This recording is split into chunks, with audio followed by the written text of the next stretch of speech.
करने लगी। इस बीच वीरावती बाला भूख प्यास की पीड़ा से मूर्छित होकर पृथ्वी पर गिर पड़ी। तब उसके सब भाई बांधव रुदन करने लगे।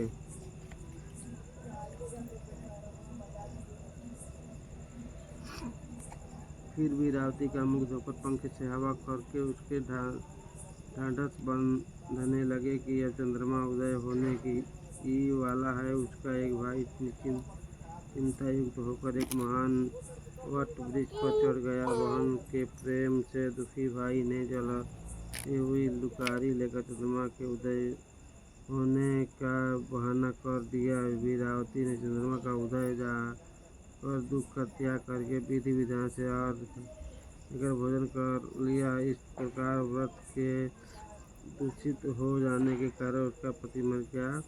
फिर वीरावती ने अपने पति को मरा हुआ देखकर पुनः शिवजी का पूजन 1 वर्ष तक निराहार रहकर किया। वर्ष के समाप्त होने पर करक चतुर्थी का व्रत कर उसकी भौजाइयों ने किया। वीरावती ने भी पूर्वोक्त विधान से व्रत किया। जब उस दिन देवकन्याओं के साथ इंद्राणी वहाँ करक चतुर्थी का व्रत करने के लिए स्वयं स्वर्ग से भी वीरावती के पास आई। तब वीरावती ने इंद्राणी से सब बातें पूछी।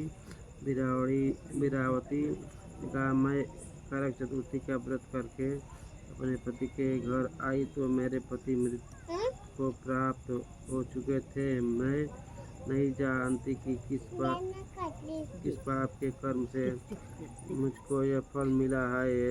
हे मातेश्वरी, हमारे भाग्य से आप यहाँ आ गई हैं तो मेरे पति को जीवित करके मुझ पर कृपा कीजिए। इंद्राणी ने कहा कि सौभाग्य गत वर्ष जो तुमने अपने पिता के घर में करक चतुर्थी का व्रत किया था, तो तुम्हें चंद्रमा के उदय हुए ही तुमने उसको अर्घ्य दे दिया था।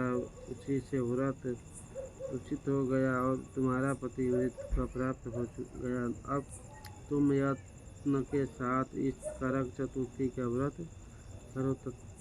तत्पश्चात इस व्रत से प्रभाव से मैं तुम्हारे पति को जीवित कर दूंगी। श्री कृष्ण जी कहने लगे कि हे द्रौपदी, इंद्राणी के वचन सुनकर वीरावती ने विधानपूर्वक उस व्रत को किया। इस प्रकार उसके करक चतुर्थी का व्रत करने से इंद्राणी ने प्रसन्न होकर जल के द्वारा अभिषिंचित कर उसके पति को जीवित कर दिया।